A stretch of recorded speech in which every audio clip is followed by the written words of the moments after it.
computer. All right, it's recording. We'll just cut all this out. So tell me, All right. what do you say? Let's see. Oh, it's not letting me share screen. It says host disabled. Oh, Participant share let's screen do share. it then. Let's do it. I'll do it right now. Share screen options, multiple. There you go. You should be able to do it now. Cool. Okay. Cool. And then we did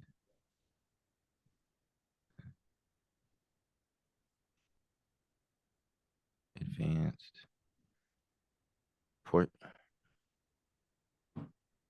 Which did we do second camera or portion of screen for the Um, advanced settings? I forget. yeah, I think it was portion of it screen. was yeah, yeah, it was portion of screen. Portion of That's right. screen. Okay. Yeah, on the advanced. Perfect. Exactly. And then you There can you go. see only the Let's see. okay. So if I click a new tab, can you see the new tab that I just opened up? Yes. You can? Yep. Okay. Okay. All right. So then now I know not to just keep the illustrations as one tab, and then I'll just flip back and forth on the other side. Okay. All right. Okay. Yeah, we're good. And then those arrows should disappear, I believe. Let's see. The one on On the arrows on the left. side. Yeah, I thought it does. If you click on the inner space, let's see if you does it disappear? Hmm. Hmm. It's I just thought staying well, it looks like it on my end, but I don't. Oops. there. Oops, what I do? What I do? No. I like it. Oh, there we go. Okay. Oh, Yeah. you like my anime background? Yeah, Yeah. yeah. Well, I guess it's not that big of a deal. The arrows there. I thought it disappears, but Okay, dang, I was hoping because it disappeared. Hold on, let me click to yeah. the next one and then move out of it. No, Hmm. he's still there. He's still sticking around. Hmm.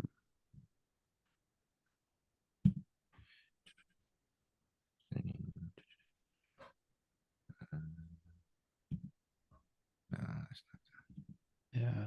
I thought like before it oh, moved. There it goes. oh, Yep. Oh, it almost moved. It did for a second. Huh. dang. Why did? Oh, Um, is it if I clicked it and then I don't move, then it comes back? how did we I do it don't know. last time? You did. We did it the same way last time off of. Yeah. Yeah, we did. I could have swore That's that it. annoying. I could have swore it disappeared. Hmm. That's an annoying feature. It should Yeah. be I. like 2 Yeah. seconds before they disappear. Like you know what I mean? It should be Yeah. like there when you're moving your mouse around, and then as soon as you move it away, Yeah. like one, two, and then it's gone. Hmm. Nah, that's a So, developer issue, I guess. but it did disappear last time when Yeah. on the recording. If you go out of it, let's just see. If you go Okay, now out. I'm clicked into Zoom, so I'm not even clicked on it, and it's still there. Hmm.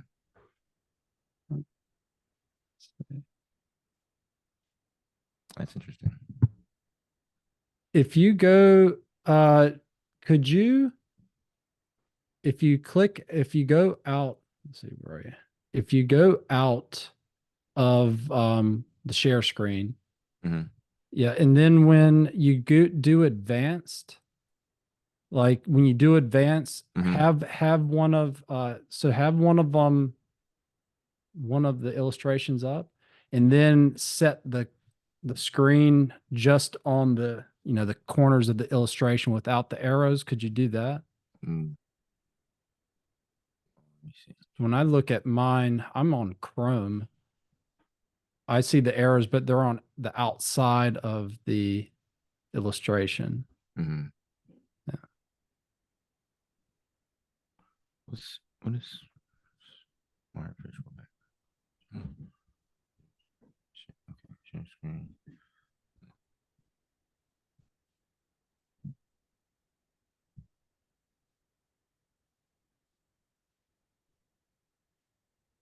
Okay.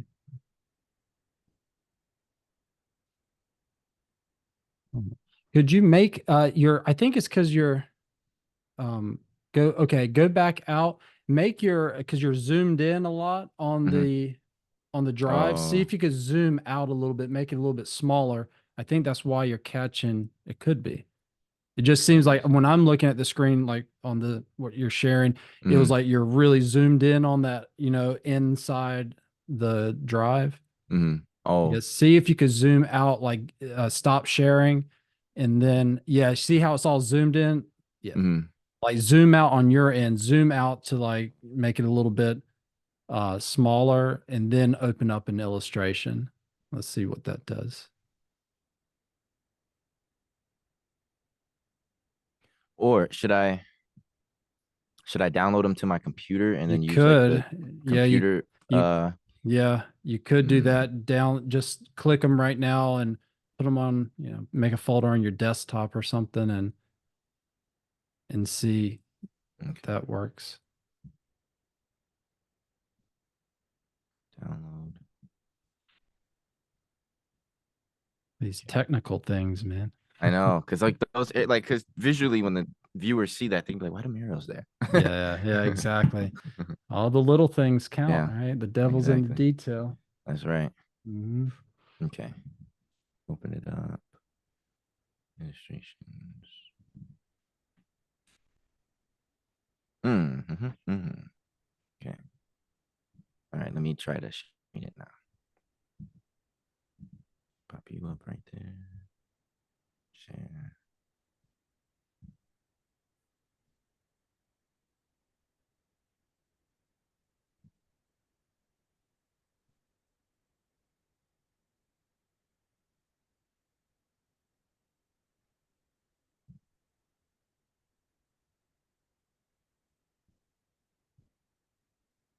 Okay.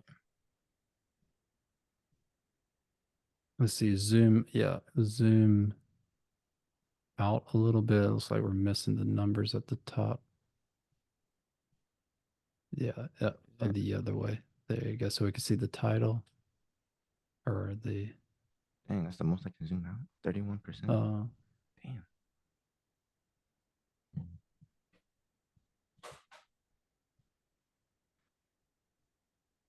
Does it still? Yeah, it's still it's still, the alleviates pain and yeah, enhances mood is cut off, isn't it?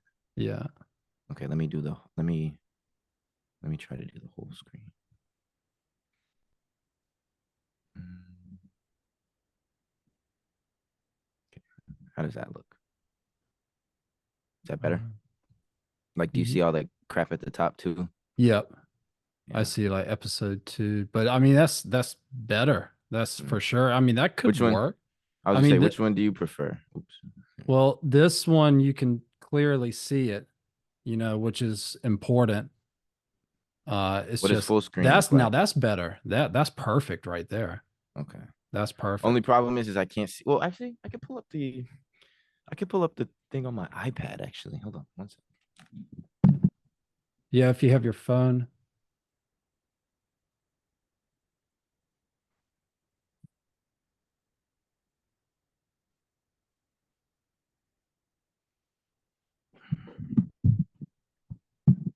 Yeah, like if you have your phone, if you could pull up Okay, the sorry. drive, that might work. I gotta turn my notifications off.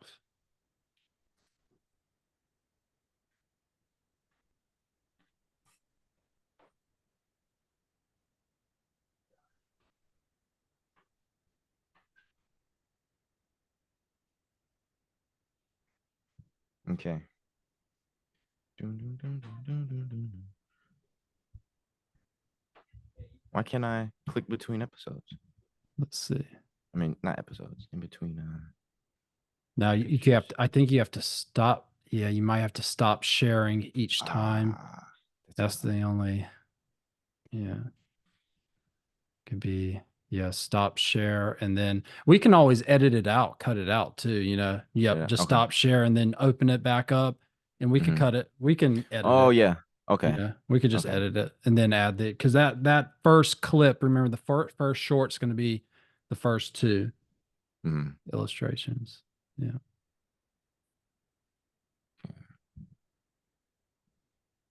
Ta-ta. Okay. Boom. All right. Cool. I'll How just you feeling? good. You ready to Good. do this, Yes, man? sir. All right. I'll have the first one just opened up, ready to go, and then, or Okay. actually, I can open them all up. Actually. Yeah, you can Oh, let yeah. me That's what know I'm gonna when do. you're ready and I'm gonna just open them all up. we'll get going. Get my little smile on. Hmm. I figure I Perfect. wear a darker jacket because the white backdrop, a little bit more Oh, the contrast. right, That right. cream colored jacket kind of blended in. Yeah, I know what you mean. I know what you mean. Visually, Yeah. it looked different because of the. Okay, bring it over here. I got another one of these Samsung Q9Us. So Yeah. yeah, so just in case, Okay. you never know, Okay. we might have to meet up and That's right. do a shoot off site. We've got, three of them now. Okay. Cool. All right. I'm ready to go. You ready, man? You Yes, sure? sir. You good? All right. All right. Yes, sir. Test, test, test, test, test. Sounding good. Sounding good. Alrighty then. All right. You ready, Phoenix? You want to do this? Yes, sir. Okay. We're already recording. Okay. Cool. All right. So I'll just click on mine. All right. What time is it? It's 4:57. Mm-hmm. Here we go. In this video about the impacts of cold exposure on health, we will explore how exposure to cold therapy can enhance body composition. Before we start, hello, Phoenix. How are you today?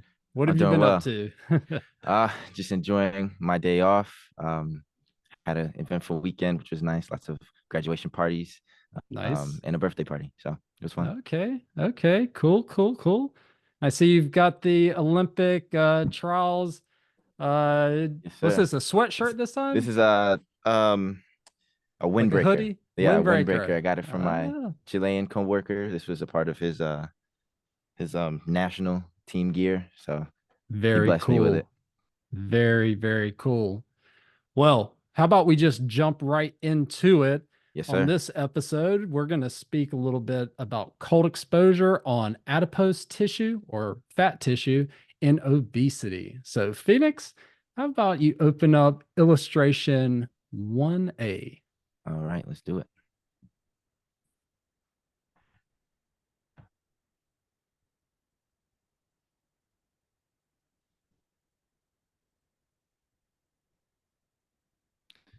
All right.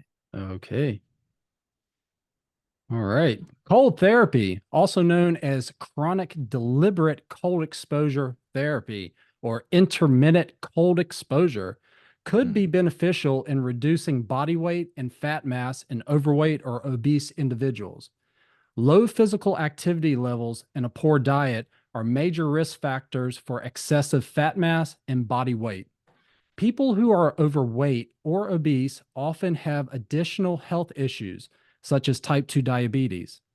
Cold therapy can help improve blood sugar utilization after meals, aiding in the fight against type 2 diabetes and enhancing overall metabolism and health. You may need to increase the intensity of the cold exposure to achieve the best results in potential weight loss, improve body composition, and reduce fat mass through cold therapy. It is unclear how the duration of cold exposure affects weight loss, but it may take as long as 6 weeks. Phoenix, what do you think? well, there's definitely room for more research. I agree. All right. Well, Phoenix, what we got going on here in this illustration? What's your Um, what's your thoughts? so we've got the topic says here alleviate pain and enhances mood, boosts immune function. That's interesting. Improve blood sugar and insulin sensitivity, and Mhm. decreases chronic inflammation, which we all know inflammation can be very problematic for the body. Yes. In fact, I did get a comment on one of my social media channels about cold exposure in inflammation, and I'm bringing this point up because I think it's important to differentiate that inflammation is a natural part of the adaptation process, particularly say if you're lifting weights, you're doing exercise, if you're an athlete or if you're not an athlete. It's acts as a like a trigger so that your body adapts. Mm, So that's a natural occurrence and that's good. Now the chronic inflammation, the message here in this illustration is that people that have perhaps certain comorbidities like type 2 diabetes or obesity um, tend to overall have heightened levels of these inflammation molecules in the blood or in the mm, body. mm, So yes, that I just wanted to make that mm, differentiation that when you exercise, you do temporarily increase inflammation. That's a part mm. of the adaptive process. However, Absolutely. prolonged chronic inflammation that could be a problem. Mm, Yes. Yeah, so alleviate pain and enhance mood. Um, from what myself, I've tried cold exposure, and I can tell you that it does. You do feel different, yeah. psychologically afterwards. You get when every time I got out of the cold, I felt almost like a sense of euphoria. Kind of Mm, euphoric, and mm, it does make you feel good. At least in yeah. my case. Yeah. Yeah, yeah. Have you ever tried cold exposure? Not not so much. My experience with cold exposure doesn't really go um too far past ice packs. Ice packs. Yeah. Yeah, But yeah. I'm not opposed to trying. Um, I I probably start with a shower, a cold shower, and hmm then I'll work my way up to an ice bath or an ice tub, something That's like a that. really good point. If you are new to doing cold exposure as a therapy to try to lose body weight Mm, or to perhaps just feel better mentally, you do want to ease your way into it. Um, absolutely. yeah, because it's a shock. It causes a defensive response in your body. It activates your sympathetic nervous system, so you release adrenaline like you're running from a tiger. That's Yeah, so funny. yeah. So that's some of the psychological benefits I have seen in the literature. Boost immune function as well, perhaps. I Mm, think overall, just becoming more healthy. mm, That could be something going on. Again, there is still very limited research on cold therapy or deliberate cold exposure overall in humans. A lot of the studies have been done in rodents, but there's mm. very few studies, like a less than like a handful, if that. Oh. Yeah, not many out there. Not Mm, many out there. But the studies that have come out in humans have shown, as we'll get into today, improved mm, blood sugar and insulin sensitivity. mm, So essentially, the body, particularly the skeletal muscle, becomes more efficient at getting rid of blood sugar, or how mm, else could we say it? Utilizing the blood sugar or disposing of the blood sugar for mm, energy. mm. Mhm. Very cool. Very cool. Very interesting. All right. Well, Phoenix, how about you pull up illustration 1B? Let's take a All look at right. that.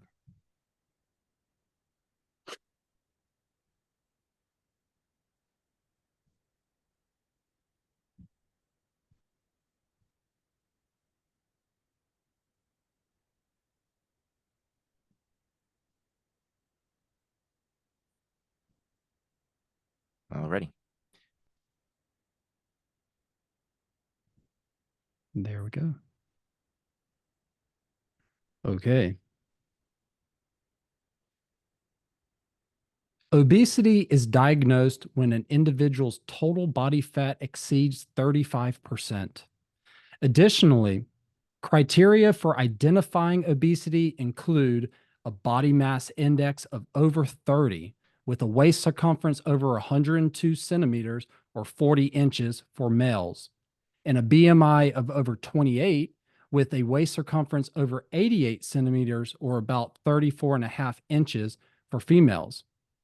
Obesity rates in the United States for individuals aged 20 and above have reached about 42% of the population, with severe obesity now affecting close to 10%. Only 5 years ago, in 2019, the direct costs associated with obesity totaled approximately $173 billion, leading to an average yearly increase in medical expenses of nearly $2,000 per person compared to those with a healthy body weight.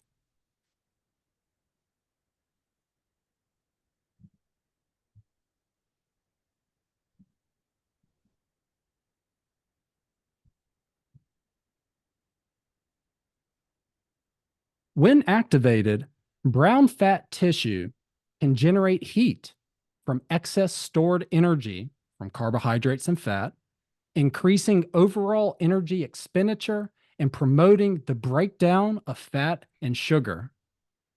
Clinical trials suggest that chronic cold exposure can increase the quantity and activity of brown fat tissue in humans. A study titled Recruited Brown Adipose Tissue as an Anti-Obesity Agent in Humans, published in the Journal of Clinical Investigation by Yanshiro and co-investigators in 2013, has shown reductions in fat mass in healthy male volunteers. This research suggests that deliberate cold exposure could be included in a treatment plan to combat type 2 diabetes. Wow, that's very interesting. Yeah, yeah. Some pretty cool stuff going on right there. Yeah, so what's going on here, Phoenix? What's your All right. thoughts?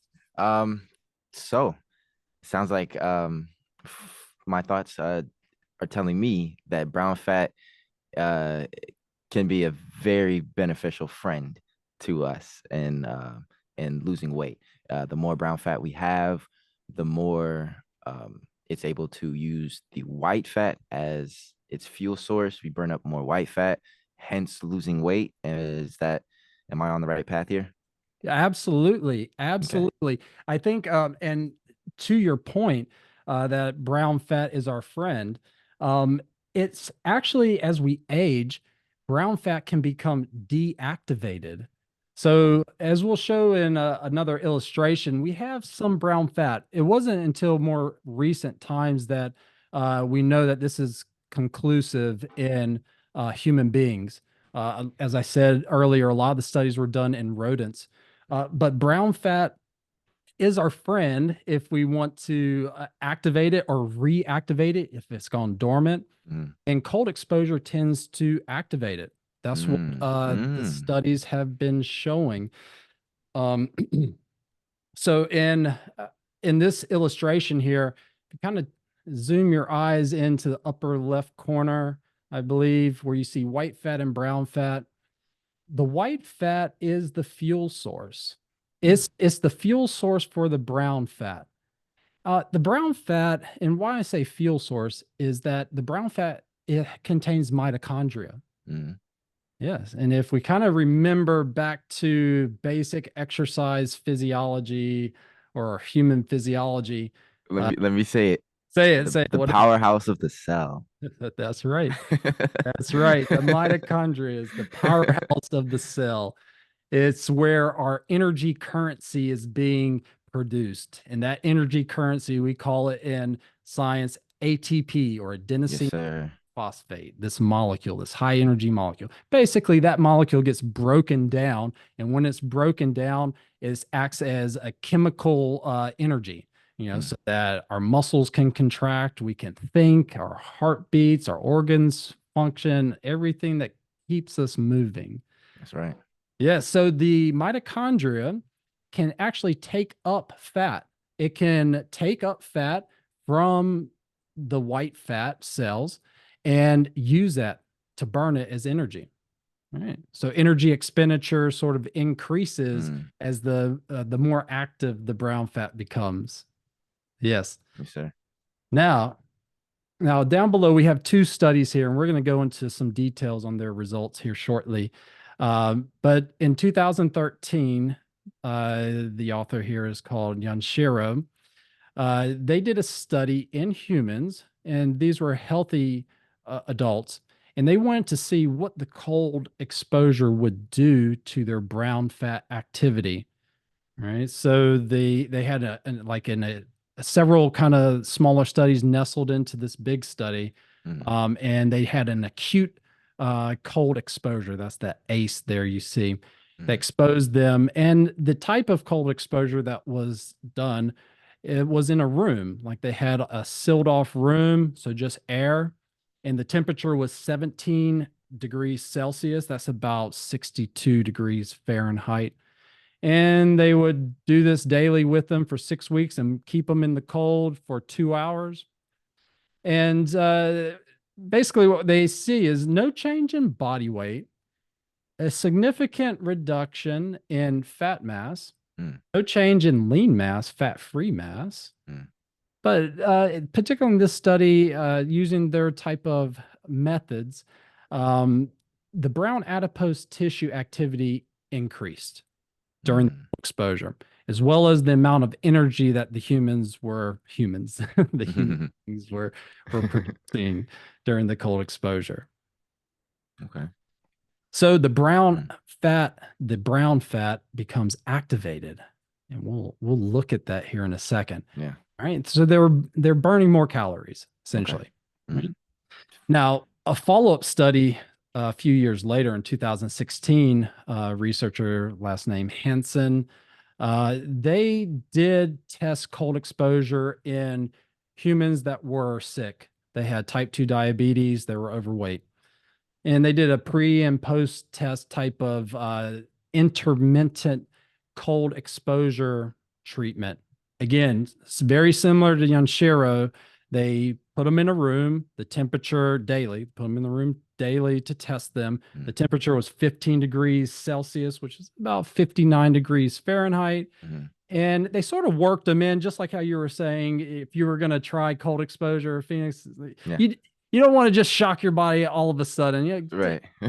Your way in. So they eased their way in to where they were, and this was a 10-day period. They were eventually in the cold room for 6 hours a day as they eased their way in. Mm, Did this for 10 days, and they saw a definite increase in brown fat tissue activity or brown adipose tissue activity during the cold exposure. wow. Well, Yes. so between these two studies from Yanshiro and Hansen, the from Yanshiro's independent, or I'm sorry, dependent variables, Mhm. or the humans, Mhm. had average health, correct? Well, the dependent variables are listed right below. If you kind of see there, the outcome measures. So when we say Oh, that, yeah, I that's see. good, I see. very good, but very good point. But the dependent measure is like the overall result, the Correct. outcome. The out. Yes, Yeah. So you that's see right. BW, body weight, fat mass, fat free mass, brown adipose tissue. These are the outcomes. So to your point, Mm, the participants. yeah. Yes, they were in it was a two groups. There either was a control group or there Mm, was the ice or the mm, intermittent cold exposure group. So mm, two groups, and they both one the control group doesn't get any of the intervention, none of the cold, mm, but the ice group, as they have here, the mm. intermittent cold exposure group, they did receive that cold They exposure didn't for have. 6 weeks. Okay. Okay. I Yes. really like how they you had two different varying participants here. You have your obese participant group, which, if someone falls in that category and they're looking for methods on losing weight, you have a study for it. And then Mhm. in average health participants who want to maintain whatever weight they're at, or just live a healthier lifestyle, we've got a study for them too. So it's very inclusive. But Yes, yeah, um, and yeah, in science, we like to see more than just a couple studies. absolutely. Unfortunately, at this point, Phoenix, there's really not much out there. You Mm, can see up above, Scott did a review paper just came out this year. This review paper was, I believe, a narrative review, but it looked at mm-hmm, all the studies in this type of swim lane of cold exposure and its effects on human physiology. So that study, the effects of intermittent cold exposure on adipose tissue, was this review paper that these two research studies were cited in. But Mm, there's not much. These are both in humans. There was one other study that Scott's review paper did show that body weight was reduced, and these were in soldiers. mm. However, when I looked at that paper and pulled it up on PubMed, it was retracted for unreliable results. So Oh, wow. we overall we just don't like we know something's going on. We know Mm, brown adipose tissue is being activated. mm, We don't really know how long do you need to continue this so that you actually lose weight, body weight, because there's other mechanisms that need to be mapped out. Like, as you see in the Yanshero study, there was no change in body weight, mm, but fat mass was reduced. mm, In some of the rodent studies, you see that when the rodents, these are mice, were exposed to the cold, their energy expenditure went up, just like you see in humans, but their energy intake also goes up. mm. So there's Okay. some That's uncharted interesting. That's mechanisms yeah. that are happening. Overall, I think based on these two studies, we could suggest that this may be a method that someone that is dealing with obesity and they're really trying to everything they do can do to maximize their weight loss or their fat Mm, loss. This intermittent cold exposure may be a method to, mm. another tool in the toolbox. That's right. That's right. That's good. Can't have. There's nothing wrong with having too many tools. That's right, man. We gotta have a lot of tools to do a lot of stuff. That's right. That's right. Okay. Awesome. Awesome. How about we just keep moving right along since we were talking about the Yanshero study and the Hansen study? How about we dive a little bit deeper? And Phoenix, how about open up illustration 1D? Let's do it.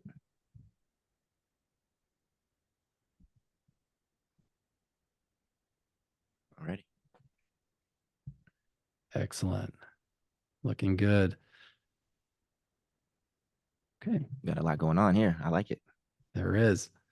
As positron emission tomography and computed tomography scans, these are PET scans and CAT scans, with a radioactive agent indicate brown fat tissue levels decrease as people age. This decline could contribute to a faster accumulation of body fat in humans as we age. In a study involving 8 overweight individuals, exposure to a cold room while wearing t-shirts and shorts showed a noticeable increase in average brown fat tissue activity around the collarbone or supraclavicular region, as indicated by the black arrows. Additionally, analysis of skeletal muscle biopsies revealed an enhanced ability of blood sugar to enter the skeletal muscles and advance the disposal of sugar for energy. These findings suggest that prolonged cold exposure therapy may lead to a healthier body composition and improve overall metabolism and health in individuals dealing with obesity or trying to lose excessive body fat. All right, Phoenix, you said it. There's a lot going on here. Yes, sir. All What right. so should I jump into it? What pops out to you here and what can I help explain? All right. So I'll start. I guess I'll start with the top left. Excuse me. Mhm. The top left illustration. You see some dark shading here by the clavicle, um, representing the brown fat. That's And right. then That's correct. before, it's not so it's noticeable, but not as noticeable. And after the cold exposure, you definitely see a deeper darkening of the circles there. That's interesting. Yeah. So if we talk about that a little more, that's absolutely right. We see before and after pictures from the CT scan, the PET scan, and the PET plus CT scans, and that increased contrast or darkness there just above the collarbone. That's brown fat tissue. That's brown fat cells that are being activated by a tracer.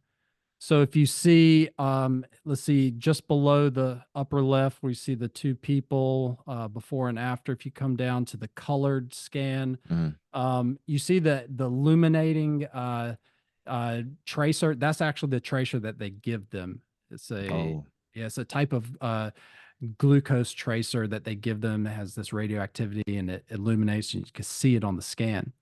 So this is before cold exposure and after cold exposure.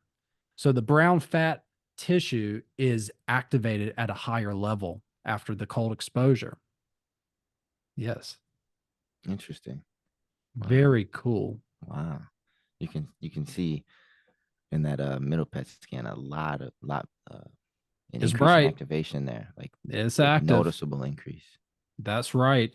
It's definitely active. I think some of the benefits of, we're really talking about an intervention that someone could use Mm, that has low, how shall we say it, side effects, mm, has low side effects. mm, Um, there are drugs given to people so that they can lose weight. Thiazolidine diones is one of the type of drugs mm, that could potentially improve someone's body composition. But there's a lot of undesirable side effects with mm, these type of drugs, particularly the mm, one that I just said. mm, Um, so that's something with the cold exposure that I think is worth keeping in mind. That if you can get an activation of brown tissue that can begin to burn body fat mm, without having side effects, negative side effects, I think that's what somebody wants. mm. Yeah, that's Yeah. that's interesting. It's kind of funny you say that about the side effects because I always remembered as a child when I'd watched, the various commercials on TV about whatever drug they were advertising, and they'd have the commercial, and then at the very end, like the voice would just say all the side effects really, really Everything fast, and eh, it's like, everything it's you're everything else is going to be bad. right, If you take but this one thing, yes. right, right, exactly. It's like it'll reduce this or it'll help Mhm. with this, and then Uh, so many side effects. and that's one of the amazing things that we see from studies now Mm, that when you compare like simple, maybe we could call it holistic methods mm, to improve someone's health, they can have some potent effects just as much or even more than drugs. yeah, Yeah, exactly. yeah, Yeah. and it's safer. I mean, for Yes. example, thiazolidine dione is this particular drug that could help someone improve their glucose balance. But as I said, it has some negative side effects, and Mm. two other ones from that particular drug are heart. It could give someone heart complications. Ooh. Yeah, or it could increase the risk of having a bone fracture. Mm. Right. Which, which, uh, which leads to having to take another medication to combat those side effects. Because I know for Exactly. sure with some of my family members who, may have varying health, um, deficiencies or whatnot, they'll have a medicine that they have to take for one ailment, and then they have to take another medicine to help combat the side effects from the first medication. So Yes. now they're Yes. taking two or more medications for essentially one problem, Right. which is it can be a Polypharmacy. lot. It can be a Right. lot. Exactly. Well, to speak a little bit more about this illustration, if you look up into the upper right corner, we see this study by Hansen, and their results are showing two figures. One figure says on the y-axis GLUT4, um, was that GLUT4 activity or intensity? I'm sorry, Mm, GLUT4 intensity. And what that means is GLUT4 stands for glucose transporter number 4. mm, Particularly for this study, what they did was they took a muscle biopsy. And from that skeletal muscle biopsy, we know that skeletal muscle can take up sugar either with glucose transporter 4. There's also another glucose transporter on skeletal muscle specific to that target tissue, glucose transporter number 1. Um, so in this particular study, they wanted to see how the effects of cold exposure affected glucose transport or the transport of sugar into the skeletal muscle. I think maybe on a previous episode, Phoenix, I might have mentioned this, but our skeletal muscle makes up roughly 45, Sir. 46, 47% of our body mass. Yeah. All right. So it is one of the major sites for glucose disposal. All right. So after you eat a meal, your blood sugar goes up and your body, your organs, your skeletal muscles start to take up that sugar and use it for energy purposes. Mm. Now, so what they show here is that the GLUT4 transporter, this is a protein within the skeletal muscle, before the cold exposure versus after the cold exposure goes up significantly. Wow. Goes up significantly. And to kind of support this result here, what Hansen has shown in their figure is another histogram figure that it says on the y-axis RD. RD stands for rate of disappearance, the rate of Mm. disappearance of blood sugar. Mm. The rate of disappearance in the concentration, that's micromoles per kg of body weight per minute. Okay, so that's just showing again before and after the cold exposure. We have in the histogram the gray area and the open area for before and after. The gray area indicates carbohydrate oxidation or the Mm. breakdown of carbohydrate. Mm. All right, that's the white portion or the clear portion of the histogram. The gray portion of the histogram stands for non oxidative glucose disposal. So, non oxidative, not breaking down Yeah. glucose. It's a bigger So, change there too. yeah. So, what does that mean? Well, what Mm. that means is we see that the glucose transporter is becoming more concentrated on the membrane or the outer surface of the muscle fiber. Mm. It's a channel. It Mm. allows the sugar to come into the muscle. There's more of it on the membrane. There's more of this glucose transporter. And then when you look at the rate of disappearance of blood sugar, well, is some of it's getting used, broken down as energy, and some of it is probably turning into glycogen. Mm. Because remember, the three fates of glucose is essentially it's going to be burned or oxidized, Mm. it's going to be stored as glycogen, and our skeletal muscle stores glycogen, or say, for instance, during intense exercise, it's going to get broken down and transformed into this molecule called lactate. Mm. And I'm pretty sure most people out there know about lactic acid, the burn that you Right. feel. Right. So That's right. those are the three fates of glucose. So what we see is the cold exposure is activating brown adipose tissue.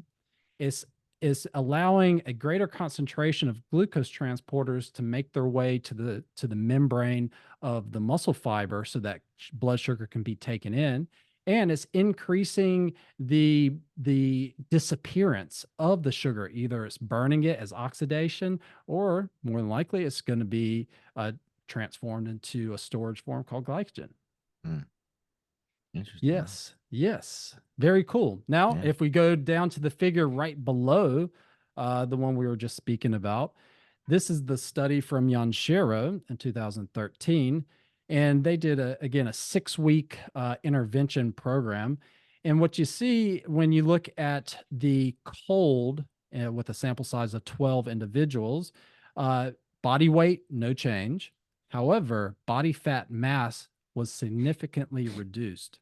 Mm. Right? So this is on the y-axis relative to week 0. So we see a reduction. You know, it looks like over 5%, 5-6% from baseline. That's a lot. Wow. Yeah. Well, that's what we see. That's interesting. Anything to add? So I'm trying to recall here. So for this study, for Yanshiro's study, body fat mass was the uh, most noticeable change. Now, in the previous, was it Hansen's study where we noticed um, more of the fat-free mass or the lean body mass? Well, the Hansen Which, study shows more. The studies show that brown adipose tissue is being activated. mhm. The Yanshiro study before actually shows that compared to baseline body fat mass was reduced. Mm, Yeah. mm, Again, there's not much out there, but these two studies have shown that there's potential that this could be utilized as a treatment for mm. someone that wants to lose body fat. Interesting. Wow. Very cool, Yes, sir. huh?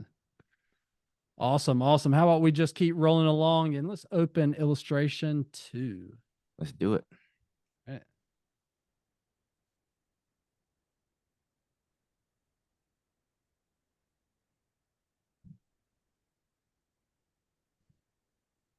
Alrighty.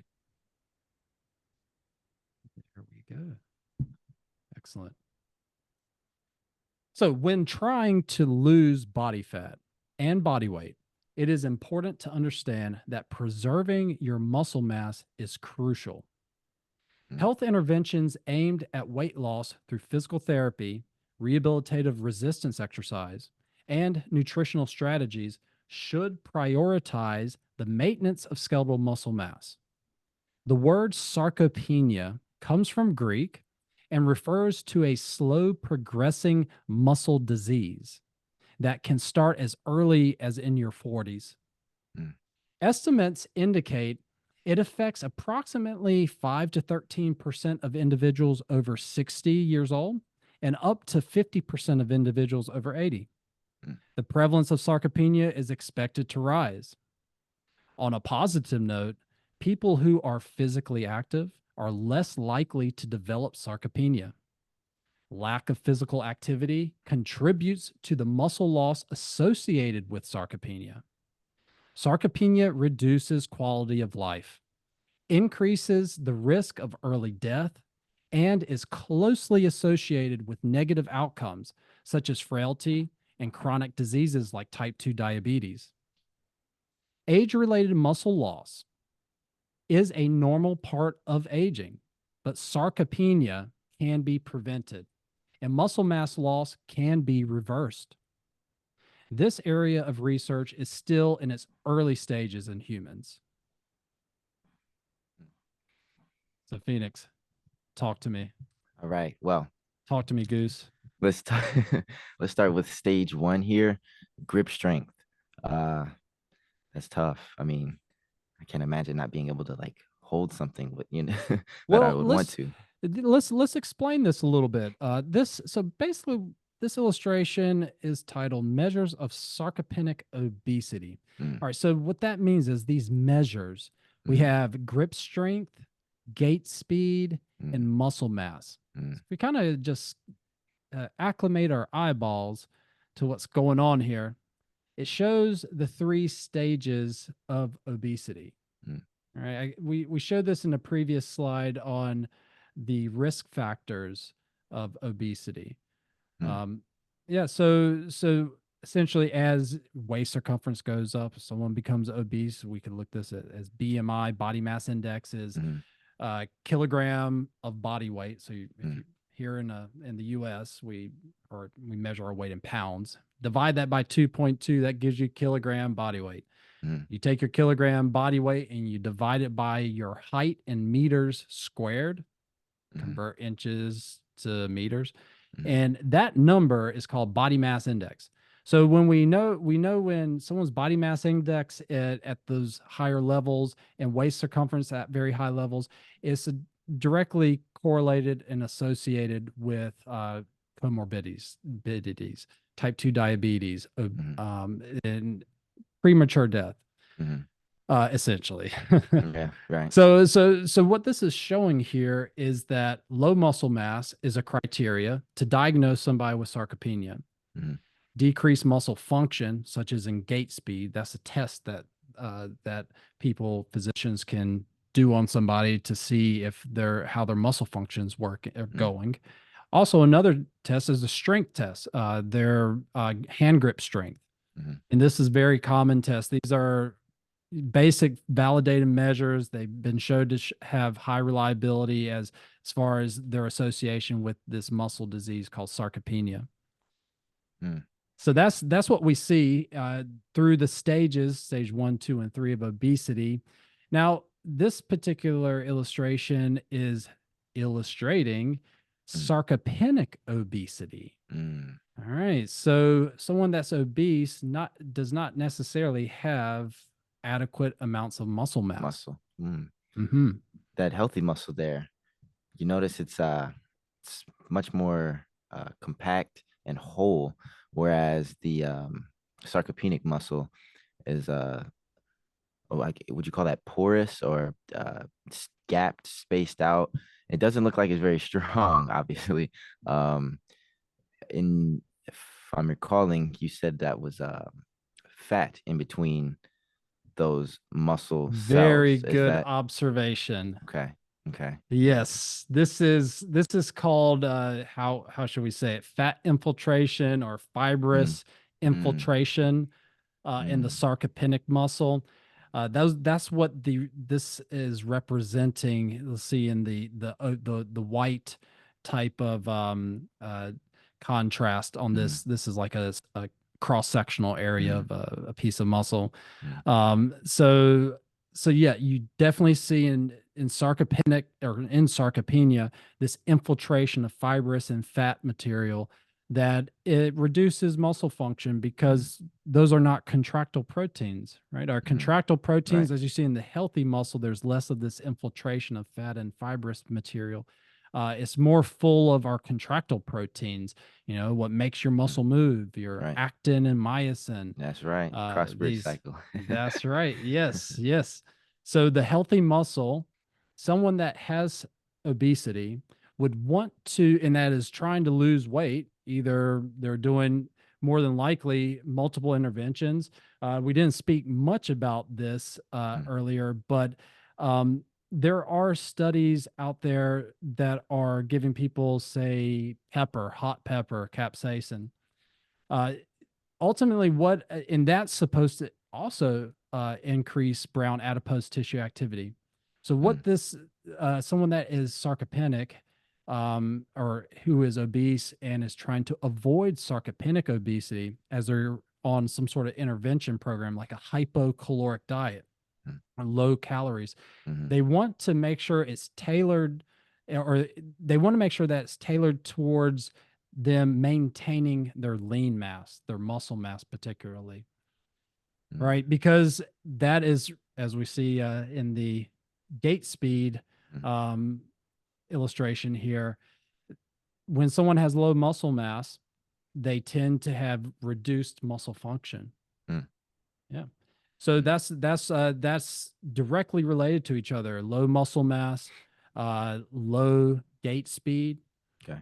right? And low muscle mass and low strength, muscle strength, as shown in the hand grip strength test. Mm. This Yes. this makes me think. Uh, one of my, and it's not a fear, it's more of a concern about because I'm in my 20s currently, and one of my concerns about getting older is it's kind of ironic to me because I came into the world unable to walk, or at least I needed to learn how, and in diapers, and uh becoming sarcopenically obese, I would essentially end up leaving the world in diapers and unable to walk, and I Oh, definitely don't want that to happen. well, So this, yeah, that's a th- good point. That's a yeah, really good point. And that would be basically another way of what you said is you want to remain above the disability there threshold. we go, there we go. That, Yes. yes, yes, yeah. And Yes. from the looks of it, from the studies that we've discussed and found, cold exposure is definitely a tool that'll help keep me above that threshold, coupled with exercise, for sure, for That's sure. really the key. I think you can't speak enough about exercise. Yes, I sir. mean, it's been shown time and time again to just have just dramatic effects on people's health. Um, you know, there's a lot of different weight loss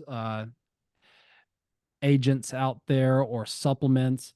One thing that does come to mind, since we've been speaking about brown adipose tissue or Mm, brown fat tissue, is that we have these certain receptors. They're called capsaicin receptors. mm, They essentially are they're when they become stimulated, they mm, help increase thermogenesis, the production of mm, heat. right?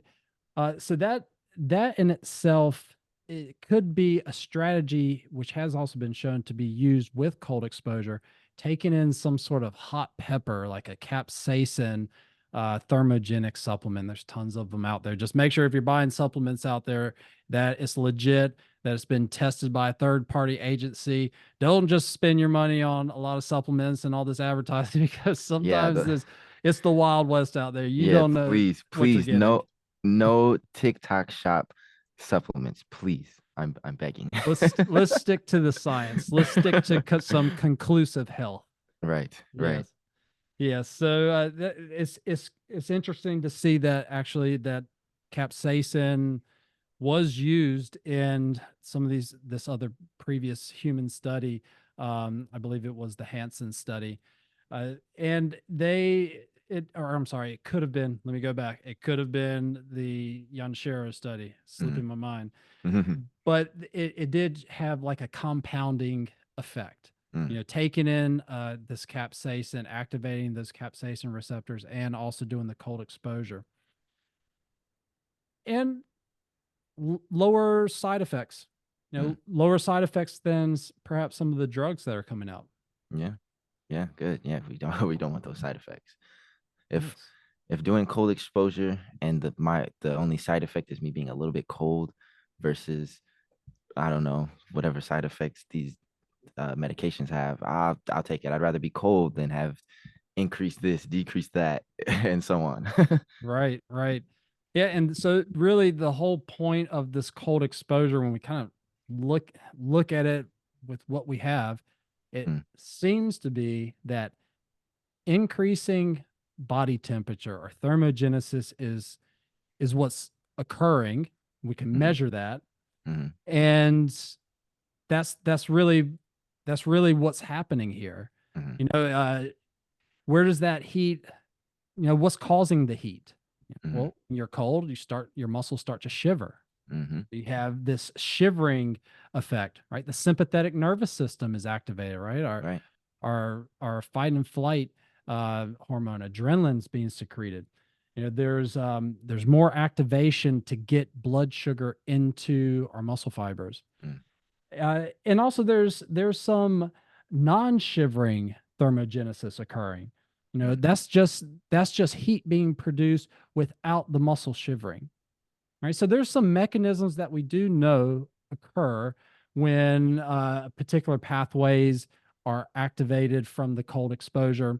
These capsaicin receptors, they allow this reaction to occur to produce heat, right? And so there's some science behind that showing mechanistically what's going on. And right, think about the brown adipose tissue. The mitochondria is activated, mhm. it's burning hot, it's Yes, sir. pulling in fatty acids, it's burning it as energy. Seems to be what's going on, Phoenix. Yeah. Very nice. Wow. This was great. Yeah, yeah. Awesome. Awesome, awesome. Well, Phoenix, I think that is it for today's All right. episode. Yes, Yeah. sir. So, do you want to give us the closer? That's right. Yes, sir. Well, stay tuned for more episodes and conclusive health with myself and Dr. Trailer. See you later, Phoenix. Peace.